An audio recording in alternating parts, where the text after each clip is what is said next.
Oh my word. I have been wanting to talk about, I need to do a few corners because we haven't gotten to those recently. Yeah, you just totally forgot about legendary lenses. No, I didn't. Gerald had that legendary. He had the best 35 millimeter lens video Is that he that posted yesterday. The Airy? Yeah, that Airy Master Prime. Mm-hmm.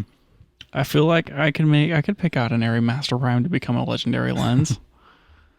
It feels appropriately legendary. Yeah, I imagine so. When I was watching that video, I thought it was super interesting how he had the chromatic aberration testing on his chart, and it was like from here's the focus line and then going in and out of focus.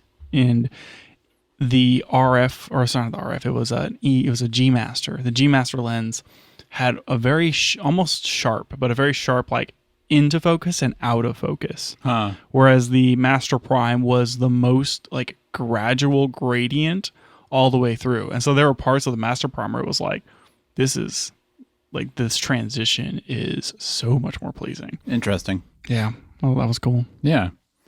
That's hard. That's always hard to tell, especially if you're not looking at like if you took a picture of a tilted whatever. Mm-hmm. It's hard to tell.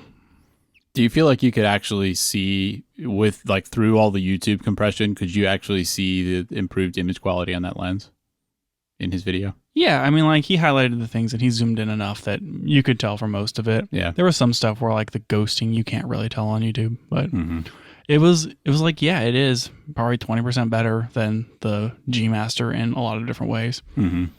One of the most interesting things I find about those Master Primes is how like you are always going to have some amount of longitudinal chromatic aberration, which is where you have color shifting like in the foreground and the background, and it's different.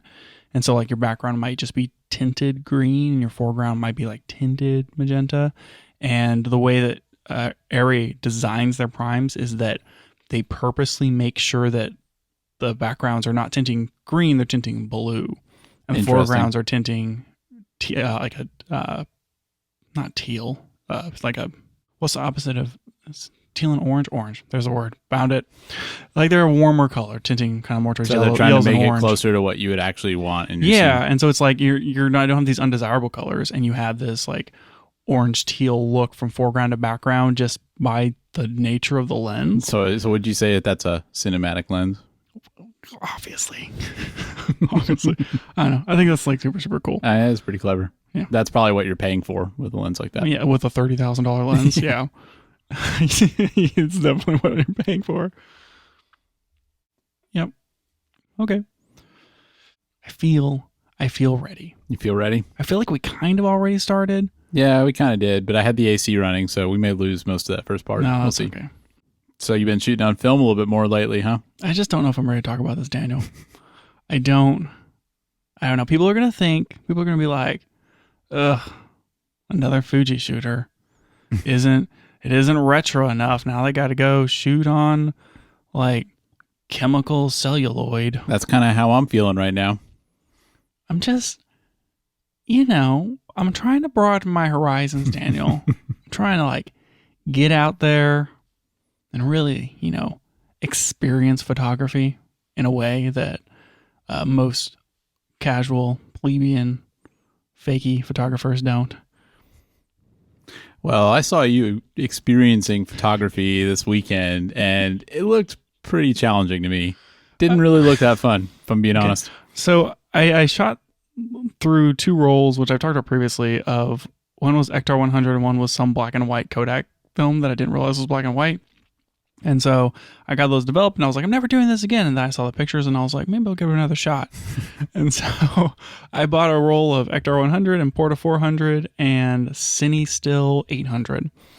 And this weekend I shot an entire roll of Ektar 100 on my Canon AE1 program. It's a pretty big accomplishment. And the shutter on that camera sounds like it's going to die. It's like if you I'm trying to think of a humane way to describe it, and I can't think of anything that you could do to a mouse that would be humane that would make that noise. So I'll leave it at that. Up to the listener's imagination. Sure, yes. Their horrible imaginations. Interestingly, with this being an audio program, you could have just demonstrated that for them, but It's not like I have the camera with me. I can't imagine why not. I mean, it is out of character, honestly. But so I shot with this, 1980s circa whatever, shot through a whole roll, which takes forever. So for example, to say, I set up a portrait session on Sunday, and I shot portraits of my dogs. Of course, as one does. I whipped out my Amaran COB 60, which wasn't bright enough. I had the thing on 100. I needed to pull out the Godox, but I didn't want to do it. I was trying to keep this simple. Mm-hmm. And so, had my background set up, brought out my cob light, had to get the C-stand so I could hang my negative fill. Yeah. Oh man, you're really getting fancy with that. Did my pop out, did my black negative fill on this side. Dan, I haven't shown you these pictures. They are very dramatic. Have you shown anybody these pictures? I mean, you shot them on film. Well, this is what I'm getting at, Daniel, is that I did this because I had to shoot another 6 shots. And so I needed to burn through this roll so I could say I shot the whole thing. Uh-huh. And I shot, including RAWs, 56 photos with my XH2S. Mm-hmm. And they took the same amount of time. So I guess you have to cut it in half. I shot 26 photos. It took the same amount of time as it took to shoot 4 photos on film. What takes so long? Why is it so much harder? It's just exhausting. You're not gonna just hold down the shutter and take a bunch of okay, well, this is close enough. We're kind of trying to frame up, but I don't want to miss the moment. Click, click, click, click, click. All right, I took 5 photos and one of them's good. I feel like that's how I shoot. I don't know anybody else. Spray and pray. Yeah, you're going full burst rate. We'll just pick the best photo later. I frequently say that my philosophy for photography is a broken clock is right twice a day. And so, that's how you're shooting. That's how I'm shooting digital. Yeah. You don't do photography. Photography happens to you. That's right. Exactly. And so with shooting film, it's you got to make sure it's in focus. And the AE1 has a focal preview switch, so you can make it close down the aperture, so you can see what depth of field looks like. You say that with such confidence, but you discovered that this weekend. Okay. I don't know how these things work. And so I'm I put the lens on the camera and I'm turning the aperture and I'm looking down the lens. I'm it doesn't look like the aperture's changing. Is it broken? I'd have no idea. And so it took a little while. Then I figured out, I have to push this switch in, and then that's what forces the blades into position during preview so that you can kind of preview your depth of field. Mm-hmm. And so it's maybe you have more depth of field than you think you do whenever you're focusing, but normally it's just wide open, so your depth of field is less, and you're going to get closer critical focus, I guess. Anyway, focusing is hard, and metering is hard. There's a meter built into the camera, but it's ancient at this point. And so I'm you hit the button on the side, you have press the shutter, and it's okay, it knows that your shutter is set at whatever, 1/60 or 1/100 or something.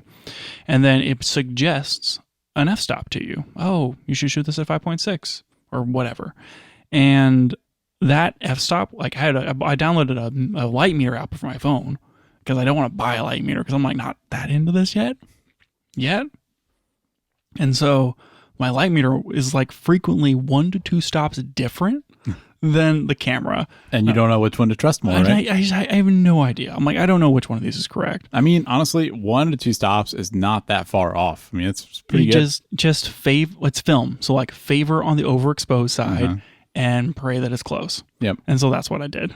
And we'll see. Who knows? I don't know. But the point is, it just takes forever to take film shots. Yep. And so we went and we walked around one of the Park City area, live, work, whatever here.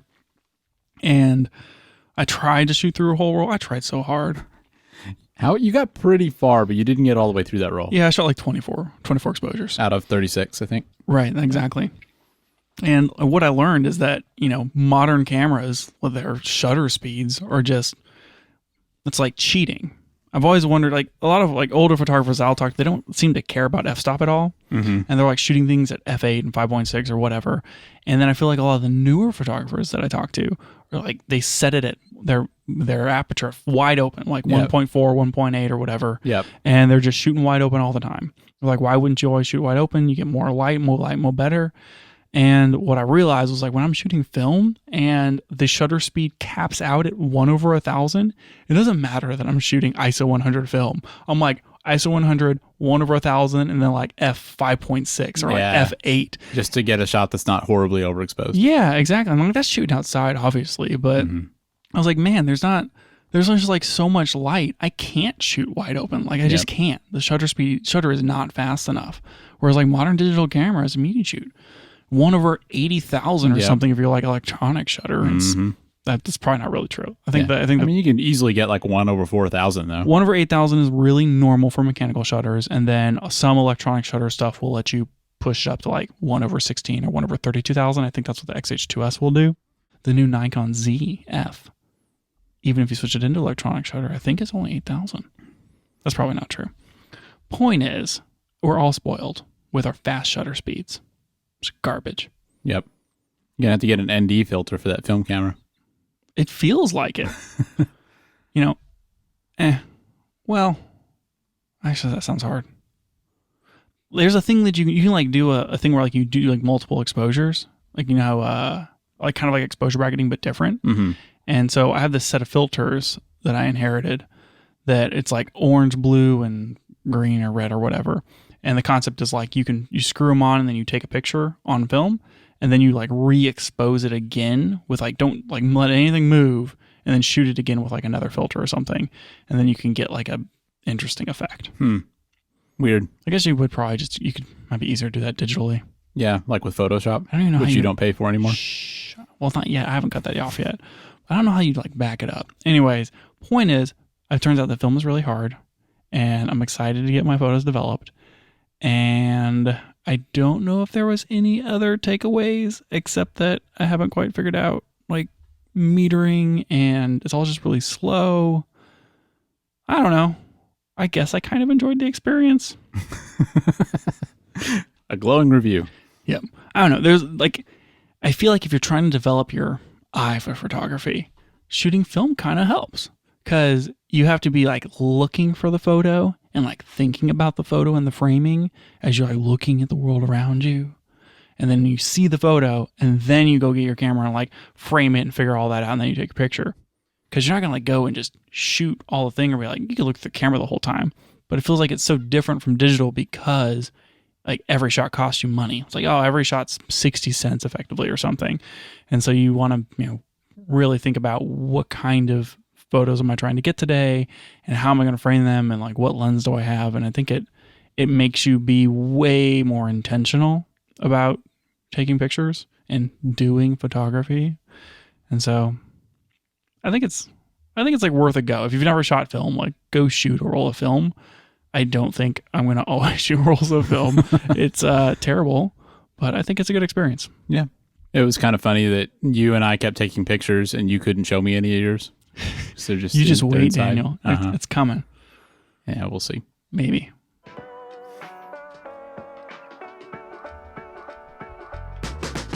Welcome back to the Camera Gear Podcast. I'm Daniel. And I'm Lucas. And we're here today to talk about the gear, software, and techniques we use to shoot photos and video.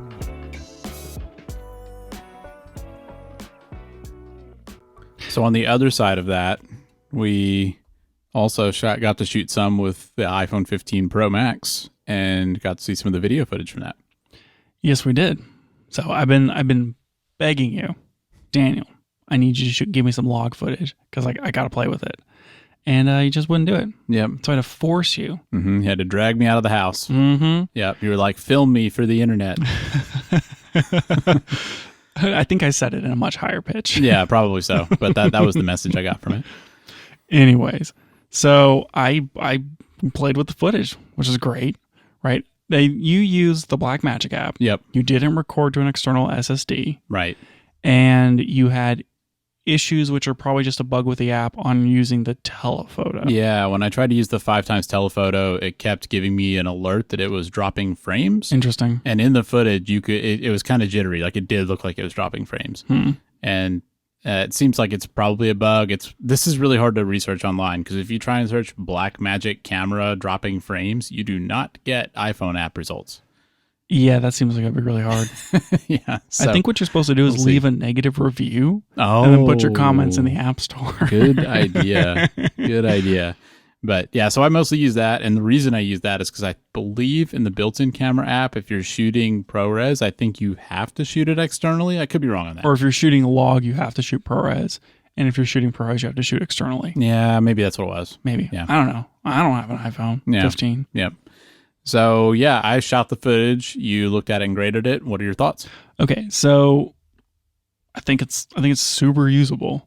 Like, it looks like small sensor footage as far as, you know, the depth of field and like how the framing looks, and like it looks like cell phone footage from a like how handheld cell phone footage looks. Like in terms of the movement and stuff. Yeah, in terms of like what the movement looks like and, you know, that sort of thing.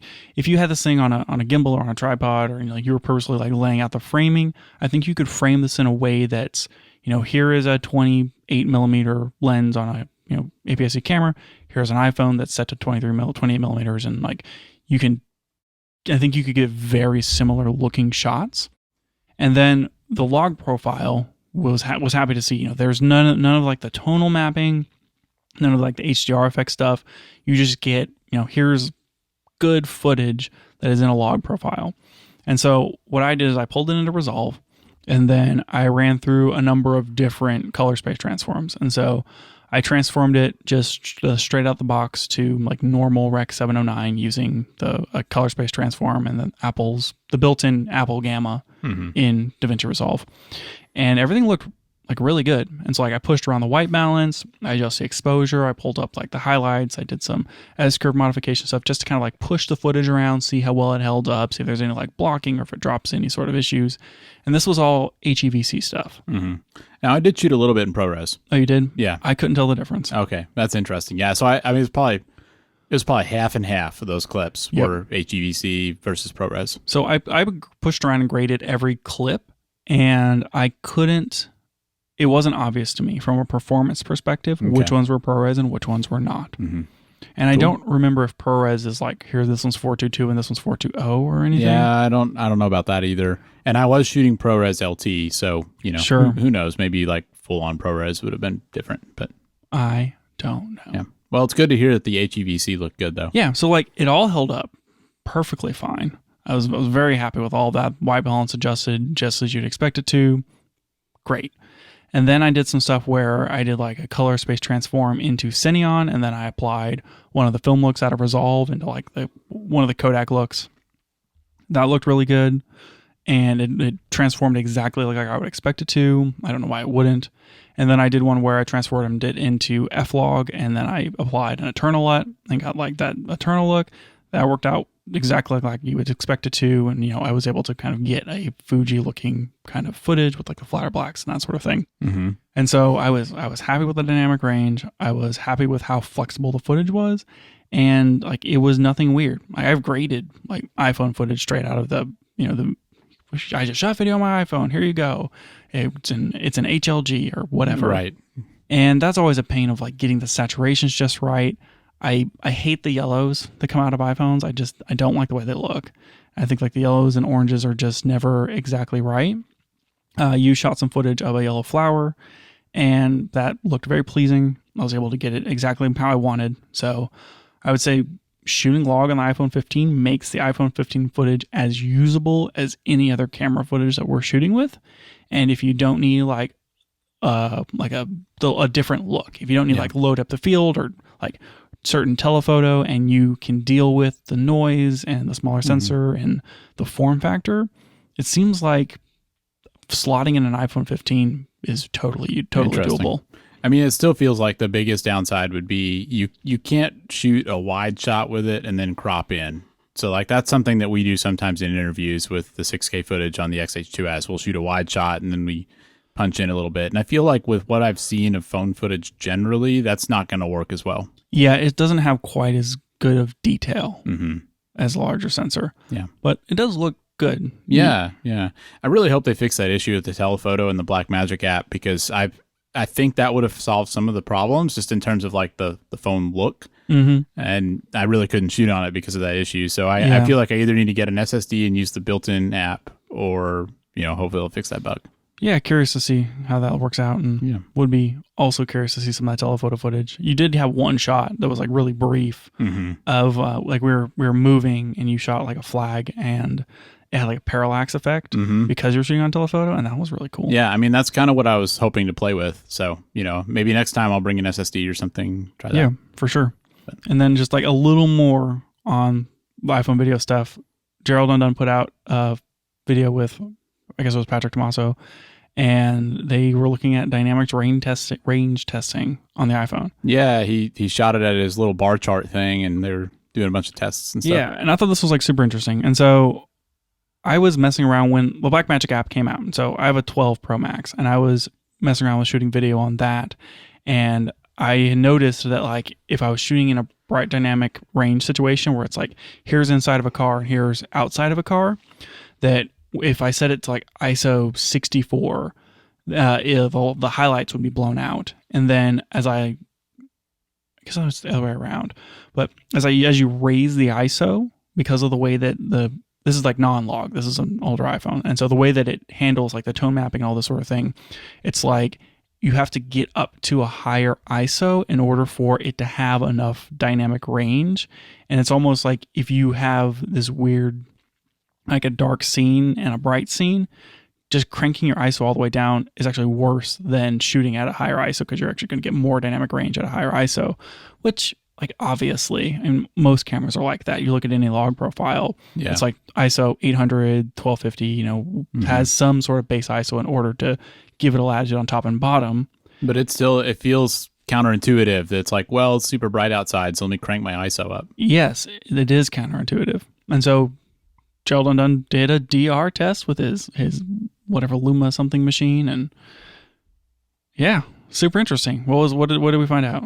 Yeah, I mean, that it seems like it has DR that's comparable with other cameras. I mean, he was getting like 13 stops, which is pretty much on par with what you'd like with modern mirrorless cameras. It was right. I was pretty surprised with those results. Yeah, it seemed like 13 to 12 stops clean, or 13 overall and about 12 stops clean, and that the ISO seems to level out at about 1200-ish, 1250, right around there. And that if you shoot less than that, even if you're shooting in like ProRes log, Apple's doing whatever magic they're going to do on their camera end to kind of like crush everything down a little bit to keep noise under control. Right. And so you like basically like cut off the noise floor, anything under 1250, and kind of like you get the same dynamic range, but you know, you don't get all the information. Whereas normally you would expect to just have all this extra info in the shadows that's like unusable noise, but it's down there. And here it just seems like they're lopping it off. Yeah. And the conclusion for me is I need to get an ND filter for my phone, because we were shooting outside in bright sun. You know, you were talking earlier about shooting on film and, you know, only being able to go up to 1/1000.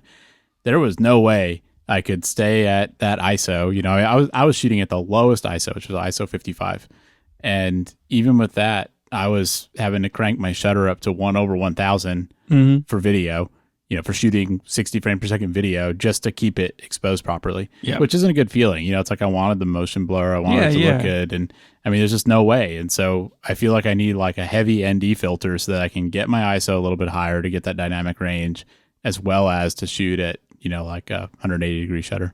It's just, it's like, it's frustrating in a way. Yeah, it really is. It's like I have my phone here to shoot on my phone because, you know, like I don't want to have like my camera and all my equipment and my gear. But if you want to get like the best version of the footage out of your phone, you kind of need an ND filter. Yeah. Somebody needs to make like a really small little like press on ND filter. You know, I mean, they probably already have that, but like I want something that I can put on a keychain. No, I want it built into my case. That'd be cool. And have like a little switch where I can like grab the lever and like push it up out of like the protective part of the case, and it just covers up the whole camera bump. Yeah. And I can be like, none ND 10, and then just have it. That'd be great. Something like that. Need something like that. Right. Well, I actually need to tell you about my Kickstarter. It's like normally I don't want that because a lot of the pictures I take of my phone are just trying to like shoving it behind the furniture and taking a picture to see where all the wires are plugged in or something. It's like I need as much light as I can get, but doing this kind of stuff and especially doing video where you have a low shutter speed, it's kind of a weird problem. Cool. So yeah, interesting stuff. I'm happy with what they did here. That it seemed like last year, or was it the year before, where they came out with like the cinematic mode and whatever. And it's like they want people to be able to shoot video with the iPhone. Well, like, where's all our cool pro stuff?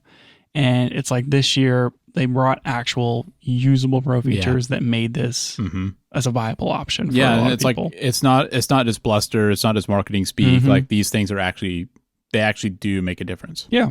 So pretty cool.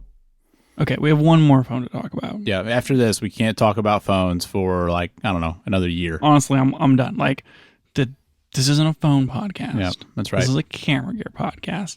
And I just feel like we have to at least mention the Pixel 8. Because when it comes to computational photography and like phone photography, that was the one that kind of like started it all, right? The original Pixel, like leaps and bounds ahead of everything else whenever they started their whole computational thing. And some of the features with the Pixel 8 really make me question like what's a camera anyway. Yeah, I think there's like at least two specific things that to me kind of go outside of just phones into like a more general discussion about how this stuff works. So like let's talk about that. I don't want to get too much into it. I was curious to see like how good the video and stuff was on the Pixel, because like good video on Android is what I need to go back to Android. And still waiting. But they have that night sight feature. And I thought this was like just super interesting where on the new Pixel 8s, they're doing this thing where it's like they'll do like the 8 photos and compile them into one to make one photo, but they'll do that for every frame of video. So they can give you like this crazy good, night composition. And so it's like for every frame, we're going to take, 4 frames on either side or whatever, composite it into a single image, and then go to the next frame and then do that, and then go to the next frame and then do that. So like to clarify, like you would set your shutter speed on your camera to like 1/125, but it's actually taking like 1,250 frames in the background because it's combining like every 10 into a single frame or something like that. Yeah, something like that. Okay. It's like doing the thing that it does on photos, but it's doing it for every frame of video. Okay. And then they don't make a chip that can do this because their their tensor chips are just not that fast. Yeah. And so like they upload the whole thing to the cloud and then you have to like wait 3 hours and then it gives you the thing back. This is the equivalent of shooting on film, but on a phone. It kind of is. It's like you got to take your phone to the 1 hour photo and then it's going to do all the processing and then download it for you. Man. And then, what if you're in the US and you're on a data plan that's not unlimited? Oh my gosh. I don't know about all this. I want my camera features to be on my camera, not on the cloud. Yeah. I mean, because with Google specifically, I worry about stuff like that because they do not have a great track record for maintaining services and showing a long-lasting commitment to things like that. No, definitely not. And it's entirely possible that a year or two from now, they will forget about this feature and, basically deny it ever existed. Oh, yeah. Like, they'll find out that barely anyone's using it because they don't want to wait 3 hours to get their video. And so they're like, oh, I guess we'll just re-release that whenever we have enough processing power to do it. And I guess my concern, like in the larger sense is, you're always going to be able to do more processing in like a big server than you can on a tiny little phone. And, I don't know. I can't help but think about things like camera to cloud and how we're starting to see more technology in cameras. And on one hand, that's something I want to see because I want to see some of those cool features come to cameras. But on the other hand, I don't want it to go in this direction because I don't want my like professional camera doing all these like cloud integrated things where I have to worry about the manufacturer supporting it. And I mean, I don't know. It's just, I don't like all that stuff. Yeah. Doesn't feel good. Yeah. So talk to me a little bit about some of these features that you want to talk about. Yeah. So, I mean, that was one of them. It's felt that's, like I said, it's not really like that connection, but the other one that really caught my eye was this, I don't know what they call it, Magic AI or Magic Take or something like that. Sure. They had this feature where basically you could have a group of people, all trying to take a picture. And if you've ever, been at a party or something and like, let's get a group photo, it's hard to get everybody like keeping their eyes open, looking at the camera, somebody's kid's running over here and I go get the kid. And it's just like a whole mess. And so I think the pitch of this feature is that, you've got your Pixel and you're standing there trying to take a picture and it's actually, as phones do, taking tons of pictures in the background. And then they're going to use the magic of AI to just grab the best version of everybody's face and put it together and give you the picture you wanted. There's no way that works. I don't know. I mean, people do this type of thing in Photoshop, right? Like if you Sure. take 3 pictures and, on the first one, the person on the left has their eyes closed. On the second one, the person on the right has their eyes closed. You can do that and you can fix that up. But I don't know. It just gives me a real gross feeling to imagine the phone deciding for me and like the phone deciding what each person's best version of themselves is. And I don't like it. It's just so weird. Do you think like you will be able to tell, like, say you have a group of like 5 people. One of those people is probably going to be in the correct photo, but then the other 4 aren't in the correct photo. It's like, are you going to be able to tell when you're it's your universe?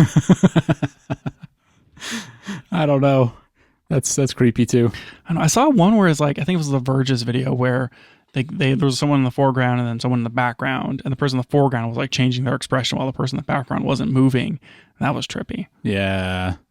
And I mean, it's just, like Nilay Patel from The Verge said that basically as of this point, it's like websites or publications with journalistic integrity can't accept photos from Pixel 8s. Yeah. Because it's not what actually happened. Yeah, you have no idea. Yeah. And I mean, phones do stuff like this all the time, right? Like this is a really extreme version of it. But I mean, there's all sorts of computational stuff that goes on to improve aspects of pictures. I mean, in past years, we've had Samsung and other brands, like smoothing skin and doing things like that. And I mean, there's this whole like category of things that phones already do. And, there's people using Photoshop to do all these things as well. But for some reason, just having it be completely hidden from the user and like I'm just snapping a picture on my phone and it's giving me something that's completely not like what's actually happening. I just don't like that. Wasn't there like a gadget or something recently where you could take a picture of something and then instead of it giving you the photo, it would AI generate whatever you were taking a picture of? I do think, I think there was some sort of basically like weird concept version of like a Polaroid camera that did that. Yeah. I don't know. All this AI stuff is really cool, but it also scares me a little bit. I mean, photography has always been like, and even like cinematography to an extent is like different ways of lying to you, right? Of like tricking you into thinking one thing is something that it isn't. Yeah. And like exaggerating parts that are true and things are. Even like, say you take a picture of the moon on a telephoto lens. Like it's gonna look bigger. And so it's like, I took a picture, all I did was collect the light into this, even shot it on film. I collected all this light onto a thing, chemical process. Like, here you go. Here's exactly what it was there. Yeah. It's still not necessarily true because of the perception. That's true. And so it's like, what level of deception is acceptable in photography? Yeah. Yeah, that's a hard question to answer. Yeah. And this feels like maybe one step too far. I guess like it seems like it's not going to automatically do this, right? Like you have to like go into a mode or something. I didn't see the details on that, so I'm not sure. Yeah, so like I guess like that's unclear. Like you take a picture and it goes, oh hey, by the way, do you want to swap out any of these faces? Okay, cool. Can it like point out which ones it thinks? This person looks like they're not smiling. I hope so. Do you wish your friend was happier?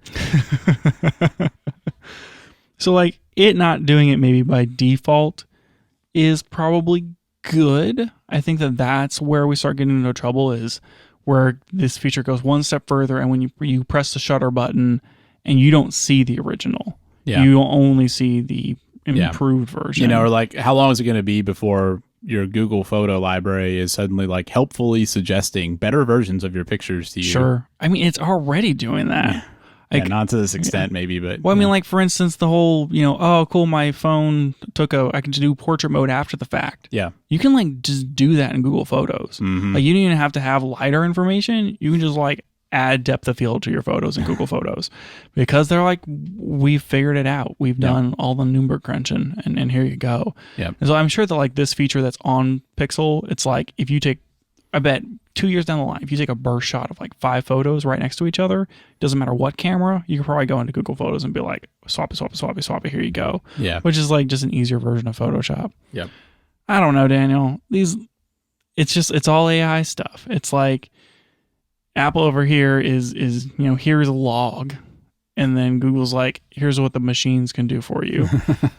Yeah, it's kind of just 2 different approaches to things. Yep. And I mean, I don't like the direction of this stuff. I'm not saying it's totally wrong for everybody. It's just, I guess, as somebody who cares about photography and puts a lot of effort into making like really good pictures and video, I want stuff to feel real.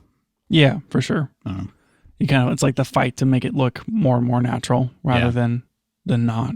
Yeah. And like you said, like, I think it is an interesting point that all of photography is lying to you to an extent. Sure. I mean, think about every time you do a film shoot, you only see what's in front of the lens. Yeah. Like, that's the biggest lie of all, right? Mm-hmm. It's all just a set somewhere.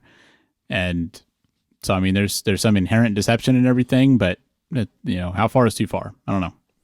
I also don't know, but I'm sure we're going to find out. Yes. And if anybody's going to go over the line, it's going to be Google, because they love doing that. They just push it a little bit too far. Just keep pushing it and see then what they happens. back it off, and we'll see. Okay, can we be done talking about phones? I think so. Until at least next September? Yeah, I think that's probably a good idea. Okay, good. What's next? Well, we did have something that a listener actually brought up to us. Okay. And I thought this is something that I did notice when it came out and wasn't sure if we should talk about it or not, but somebody asked about it, so let's talk about it. Let's do it. It's this Sony ILX-LR1 camera, and this is basically a tiny little Sony box camera. So it kind of reminds me of like a Sigma FP, because it's sort of like it's in the same shape as a mirrorless camera. It actually looks to me also like a Blackmagic cinema camera, like the original one, where it's like this weird flat rectangle that has depth to it. I can see that. Yeah. Yeah, but it's really small. Like, I think it weighs half a pound, and I don't remember the physical dimensions of it, but it's really, really small little box camera. Yeah, 0.45 pounds, 54 pounds. Yep. Yeah, really tiny. And I think that the purpose of this thing is like industrial imaging. So if you have something on like a conveyor belt or something, you need to take some pictures of things. If you want to put it on a drone, you could put it on a drone, like if you're doing some aerial surveying, something like that. I mean, it's basically just like a little utility camera for some of these use cases. It doesn't have an EVF or a screen on it. It's clearly not intended for you to hold in your hands and and use like a mirrorless camera, but it's kind of the special purpose thing. But it does have like the wheel thing on the back. Yeah, it does. Yeah, so you do still have some buttons and stuff on there. I mean, you could use this as a box camera if you wanted. Nothing stopping you. What about the exposed wires? So the exposed wire thing is kind of cool, actually. There's a little, there's a plug on there that you can basically use to control all of the aspects of the camera. So if you had it on a drone or something, you can plug that into it and you can control focus and zoom and the menus and all that stuff with that little thing. Could I do it with a Raspberry Pi? Yeah, that's kind of what it's intended for. Daniel, stuff like that. build a Raspberry Pi box camera. Do it. Yeah, this thing's pretty neat, though. It has when I've seen people talk about it, they've thought that, it's kind of mostly intended for photography uses, but it does have really good video specs because it's basically an A7R5. Dang. So it's priced similarly. It's $2,900, I think. So does it come with all the A7R5 stuff? Like you can shoot 4K 60 in APS-C mode.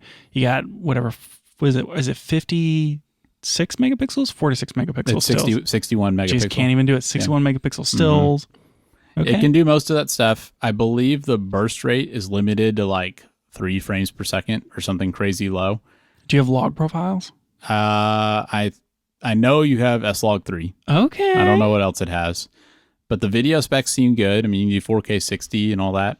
If you were going to put this on a drone and do some filming from a drone, I mean, it's perfect for that because you're going to get really good quality. It does have a normal E mount, so you can put a normal lens on it, but it's lightweight, it's small, you get good image quality. I mean, pretty perfect for uses like that. Talk to me about I/O. Like, I'm looking at this thing on DP Review, and I'm looking at the back of this camera, and it seems like maybe it has an HDMI output. Yeah, I think it has like a micro HDMI maybe. Do you know if it takes SD cards? I think it does. I think it has a UHS-2 SD card slot. I can't quite remember. Do you know what kind of mounting options it has? It has screw holes all over it. So I think all sides of this thing have, like quarter 20 screw holes on it. So similar to any other box camera, you can bolt it onto a bracket or something. So if you were so inclined, you could make your own like box camera setup out of this. Oh, for sure. Like if you were motivated enough that you wanted to have something similar to an A7R5 that's like the tiniest, boxiest, this is the concept of like, here is just the core piece of the camera and nothing else. You could do it. You could do it. Yeah. The FX3 is up there in price. I think that's like $3,500-ish.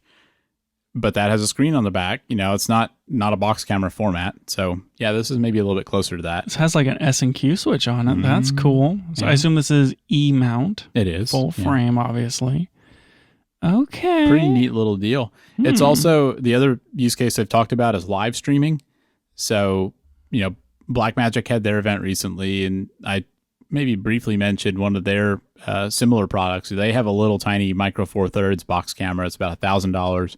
And I think the intended purpose of that camera is, for live streaming. So if you had like a studio environment and you wanted to have all these cameras in different places. Cool. And this could kind of be like the Sony version of that. So, if you had like a studio style setup and, were using Sony stuff or wanted to use a Sony camera for whatever reason, this would slot in really well there. And, you can fit it into small areas. You can control it remotely. So it's got some uses, I think. Does it have the AI autofocus stuff? That's a good question, and I don't know if it does or not. It doesn't look like it has a hot shoe. Yeah, I don't think it does. Who was it? Godox released a new microphone that's like competitive with the DJI thing and like a Rode Pro whatever microphone. And it, I believe, works with the Sony hot shoe microphone thing. Oh, that's cool. And because it's not just plugging into like, the stereo jack on the side, you can do 3 tracks into your camera instead of 2. Ooh. And so you can record on camera at the transmitter and your 2 things on your talent or whatever. That's pretty cool. And so you could have like three tracks happening. Neat. Yeah. Yeah, because Sony has that, you're talking about like their multifunction hot shoe thing where you can clamp something into the hot shoe and that transfers like audio data and stuff. Yeah, which you frequently see used for microphones. Yeah. I don't think this camera has that. Man, Daniel, if it had a hot shoe. Yeah. It'd be set. So like obviously this needs a few things. I mean, we need multiple video out feeds. Maybe like in SDI instead of HDMI. But for real, like I'm kind of kidding because I'm talking about like what if you made a really cool cinema camera out of it and you wanted like 2 feeds out of the camera. But even if you're using it for a drone, why would you not put SDI on this thing? I don't know if any drones take SDI. Yeah, I don't know if they do or not. It locks in. Yeah. A lot better than micro HDMI. I do think that at least some of the outputs on this thing have screws on them, like to secure them in place. So that seems critical. Yeah. It does not have IBIS. I knew it. Yeah. I don't remember if you mentioned that, but yeah, it doesn't have IBIS, which is good because on a drone you wouldn't want it to have, anything like that. But I don't know about the AI autofocus thing. My guess is no. It doesn't look like it has any sort of microphone input either. Interesting. So really is geared towards photo stuff, even though it has video stuff. Yeah. Which for a drone, for whatever video, you're not going to record audio anyways. Yeah. You would just hear this like high pitched whine. Yeah, the whole time. you would just awful. You just put that in post. Yeah, you make those noises with your mouth. Yeah, exactly. Yep. Copy paste.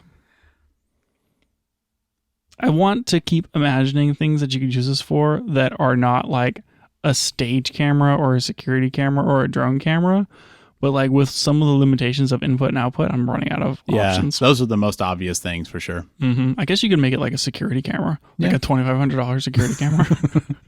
Yeah, that's a little over the top. Put like a 7200 G Master on there. Yeah, sure. Run it into like Blue Iris or something. I don't know about that. I'm sure that would totally work. Yeah. I don't know.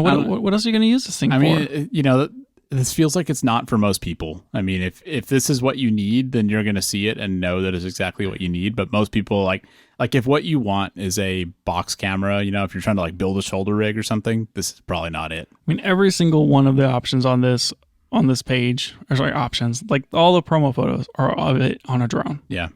Yeah. So, I mean, that seems like the obvious use case. Now, you might ask, does it work with Sony's drones? Because Sony makes those AirPeak drones. Oh, yeah. And the answer is no, it does not. What? Then what? It makes as much sense as it sounds. I don't. Okay. Yeah. Fine.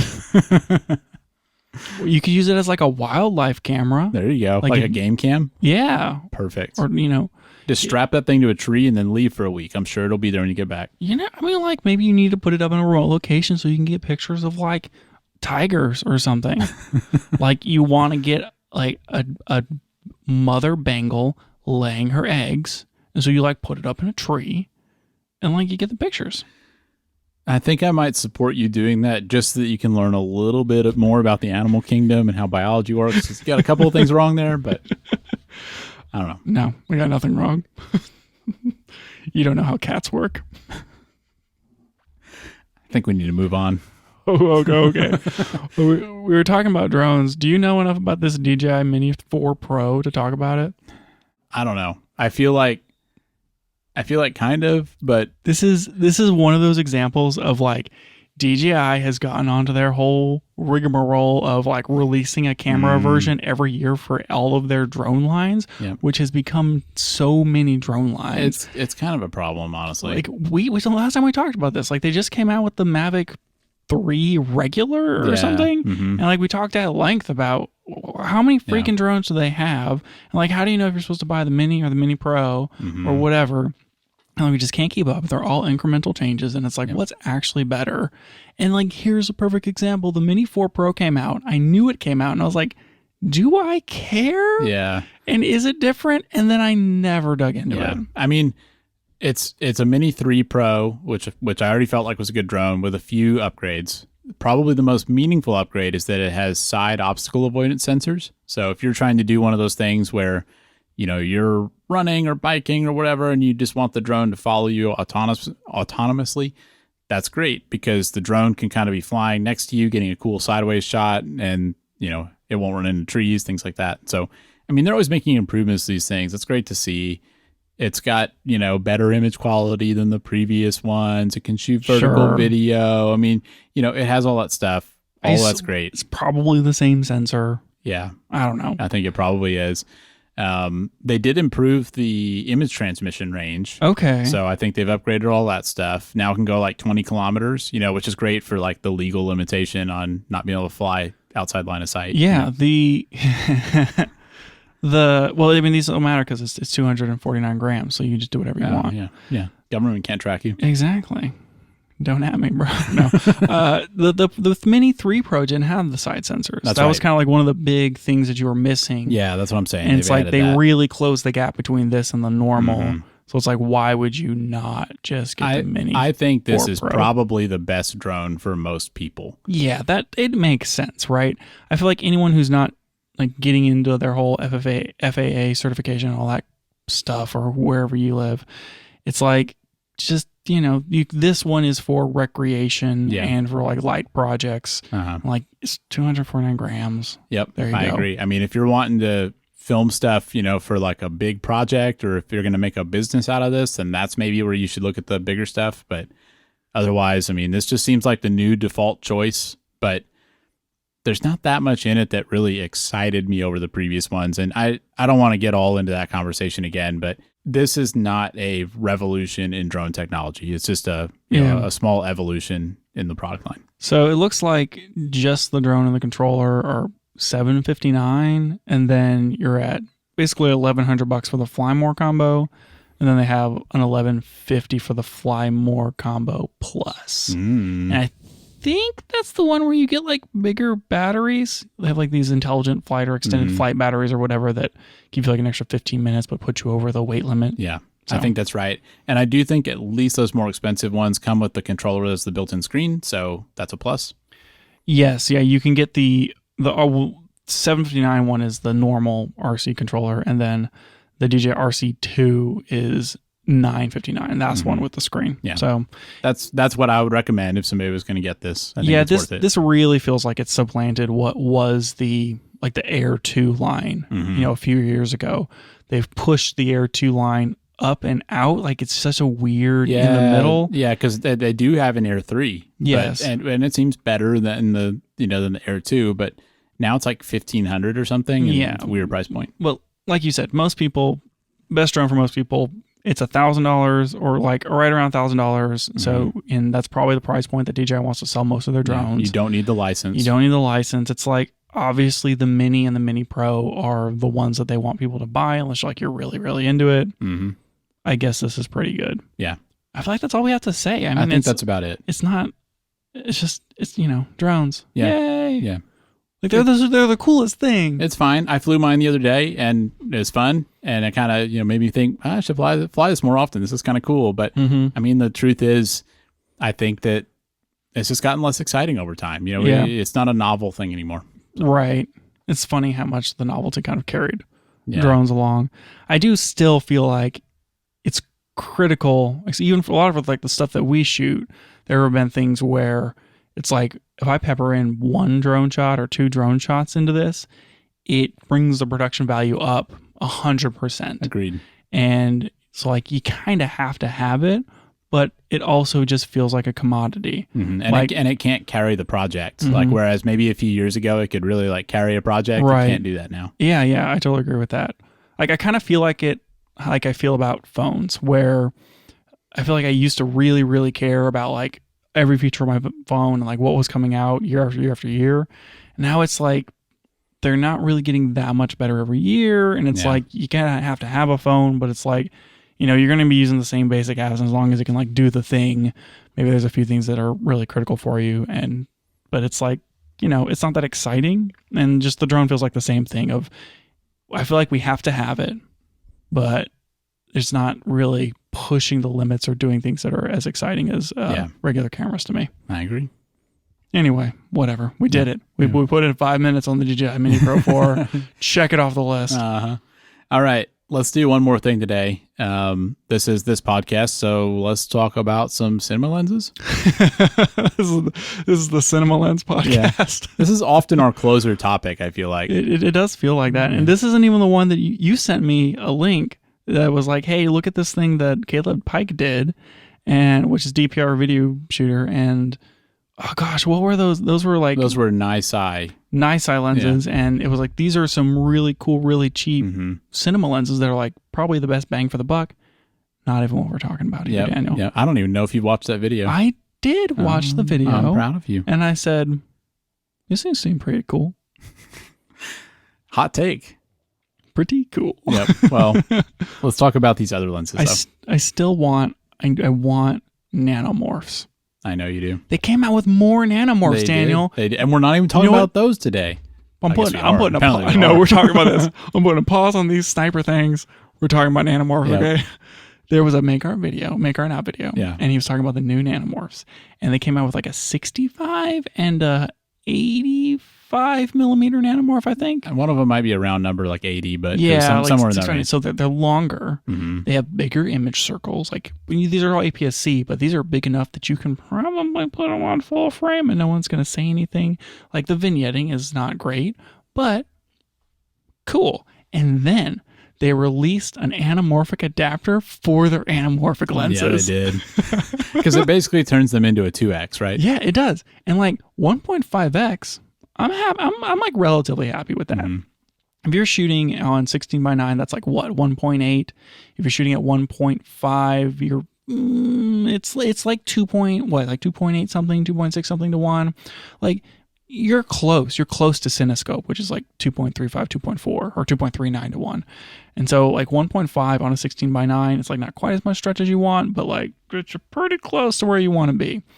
And 3x2, you can shoot with that too. But point being, 2X is what you want, right? End of the day, it doesn't matter how much negotiating and compromising you make with yourself. You really want 2X anamorphic. I know you're just lying to yourself if you say anything different. And so here's this thing. It's an anamorphic adapter that goes on the end of your nanomorph, and it makes it a 2x squeeze.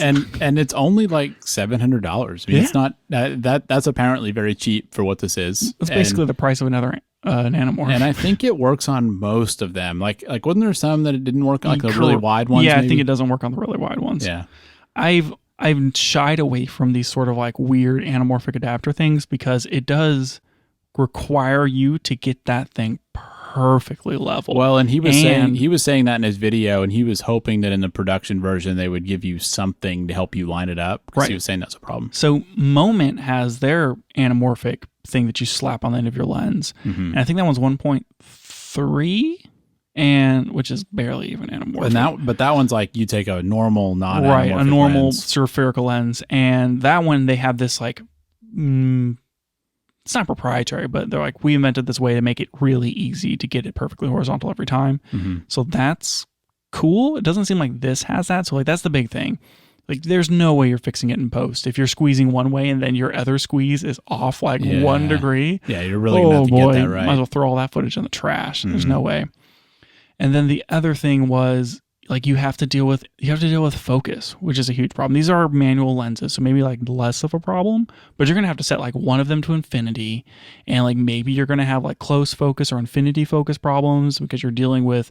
I mean, you had this problem with your Viltrox speed booster, where it's like if you're adding an element into the series of things in front of your sensor, you got to get that sorted out exactly perfect, or else you're gonna have close focus or infinity focus problems. Right, that's right. So it's like this weird first-party solution to get you to 2x that doesn't seem like it's all the way there, but also really cool that they're shipping something to make it even more attainable for like all the squeeze all the time. It does make me wonder if they might come out with another version of nanomorphs in the future that's just natively 2x. Oh, maybe not. I'd be into it. You have to imagine, like, if you can get a nanomorph for what, like I think it's like $1,000. They're about $1,000, and then this adapter is $700.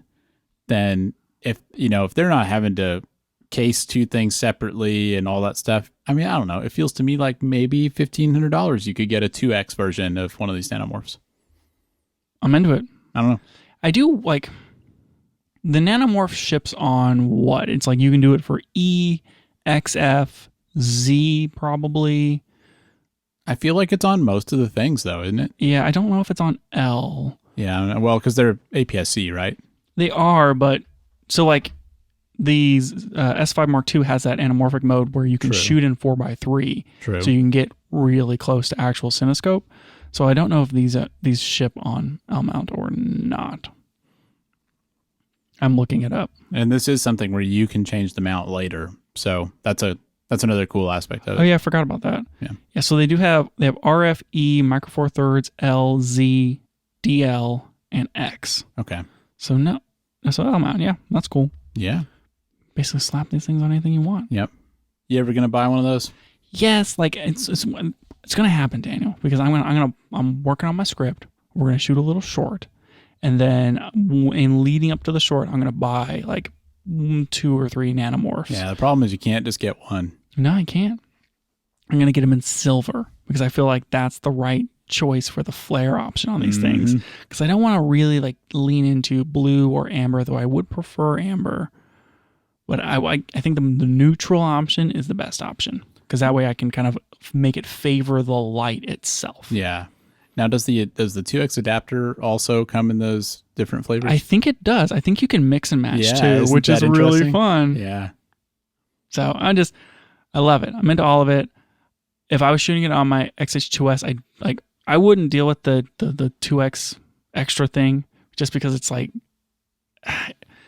you have to get it so perfectly right. And I feel like I wouldn't get it right. And then like I don't have a 4x3 option on my camera. I can shoot like DCI or 16:9 or 3x2.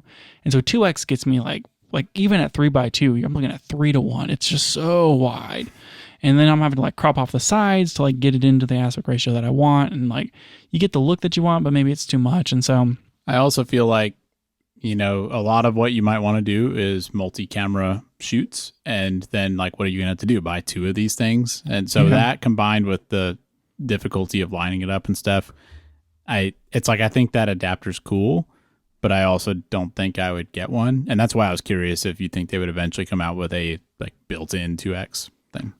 Maybe. I feel like it would be a lot bigger and be a lot more expensive, and that's probably why they went this route. Yeah. I think that, Nanomorph is they're selling these as like, here's the tiniest anamorphics. Yeah. There's no way you can get a 2X. They'll have to call it Micromorph, which sounds like an 80s cartoon or something. Just slightly bigger morphs. Yeah. But I think that, so a 3x2 on a 1.5 squeeze is 2.25 to 1, which isn't really any aspect ratio that you're actually going to shoot in, but I feel like I would still shoot to that, and then I would crop down into a DCI, and so it wouldn't look wide, but everything in it would be anamorphically squeezed with like the flares and the bokeh and stuff. I feel like that's what I would do. Maybe.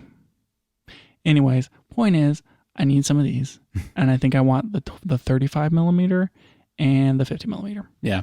They seem really cool. I'd be interested to see it. But now that they have this new 60, anyways, so let's talk about these snipers, Daniel. So turning into the Cinema Lens podcast. Okay, so just real quick, your favorite lens company, Sirui. Yes. Sirui. Hey, Siri. They came out with some new cine primes, and these are cool for one reason. Actually, two reasons. One, the first reason is that they're all basically the same size and they're 1.2. And so you can get 1.2 speed lenses, f1.2, or is it T? f1.2 in focal lengths that you can't get on, say, things like X mount because it's so fast. Mm-hmm. Second thing, they come in white. Oh, that's a big win. Mm-hmm. It's a huge win. So I'm looking for my tab now because I definitely opened these up, and there they are. Okay, so like I said, there's 3 lenses. I didn't say that, but now I'm saying it. There's 3 lenses. These are their sniper primes because they're super stealth, because they're white, and they're shipping them for like they're APS-C lenses. So like XF, E, Z, and they're all 1.2. And they're all like the standard trinity of primes. It's like 23 millimeter, 33 millimeter, and 56 millimeters. So it's like basically like your 35, 50, 85 kind of thing. And that's basically it. They're small, like 58 millimeter filter thread. What's the price? They're like $350 a piece. Well, that's pretty cheap. Yeah. I don't know what to think about stuff like this. So for one thing on these, I'm a little disappointed at how few of them they have, because I feel like the big win with these types of lenses is them all being the same size and roughly the same weight. And I don't know, I'm a little, in that and, and color matching and, and being able to use these on a shoot and know that you're not going to have to, adjust too many things. And it's just not a very broad selection of lenses. Well, so like, maybe to provide a different framing for this, they're not selling these as cinema lenses. Oh, okay. They're prime lenses. So think of it more of competitive with the Sigma prime set of like, here's all of our APS-C primes. I see. Okay. And so there are autofocus as well, which is a pretty big deal because normally, series lenses are all manually focused. Mm-hmm. And so they are shipping autofocus, your standard, here's your APS-C prime set, and then they're really fast. Yeah, I guess that really you're paying for or you're not paying much more for these, but the reason you're picking this over something else is probably largely because of that aperture. And because they're white. Yes. I think that, like, it's very interesting, very surprising in that, like, I think Viltrox has something of similar speed. Like, they have their 1.2s actually, they're all 1.4s, aren't they? Like, the 23 1.4. But like for Fujifilm at 33 and at 23, I think these are the fastest autofocus lenses you can buy now. Interesting. So that really matters. Like you can get them.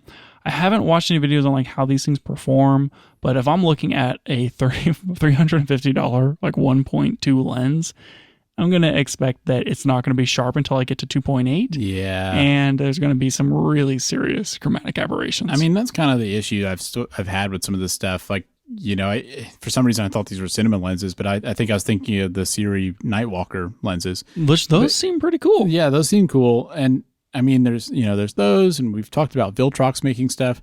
And I feel like where I get hung up on all these things is, we've got these big name brands like Sigma, and then obviously we have first party lenses like, Sony or Fuji or whatever you're shooting on. And I mean, I get that these things can sometimes be cheaper and they sometimes have better specs on paper than those more expensive lenses, but I just have to wonder if it's really worth it for the image quality, because it's hard for me to imagine that a lens like this at f1.2 is going to compare, to the Fuji lens at 1.4. Do you think these are rehoused Nightwalkers? They're different. Like, the snipers are 23, 33, 56. The Nightwalks are 24, 55, and 35. So like they're off by a few millimeters, and their larger housing is like 67 millimeter. It's like they can't be the same. I wouldn't think they would then, but I don't know. I just wonder where to prioritize on stuff like this. I think that if you just want the cheapest, fastest thing, and you're really looking to get like a crazy load up the field look, and you don't really care if it's like technically correct or optically perfect, and you want it to have some character, then like maybe this is the route that you go. Yeah. I see them appealing in that way of like, I'm just shooting some fun, student level movie stuff, or like I just want some fast lenses so I can get a certain look, and I don't really like care too much. I think that's where these things land, Okay. and like they appeal to those kind of people. Yeah. Which great. Like there was like me 3 years ago, I would buy these. Yeah, like because for that's sure. the price point, right? Yeah, the price point was a big reason of it, and then like they're gonna be the fastest lenses I can get at those focal lengths. Mm-hmm. And I'm not really gonna care too much of like all of the optical problems, because it's like, how much am I actually gonna notice? Yeah.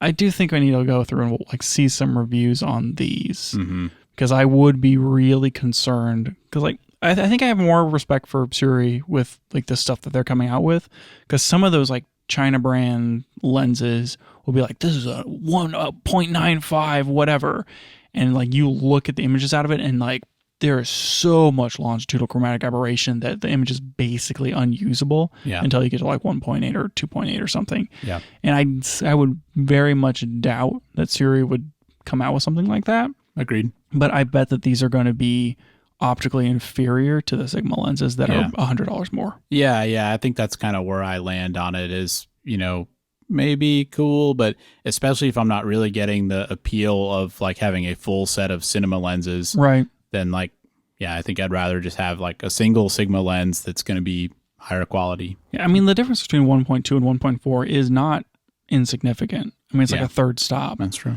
But like the lenses that Sigma makes in this category, where like they have their 23 and their 30 and their 56.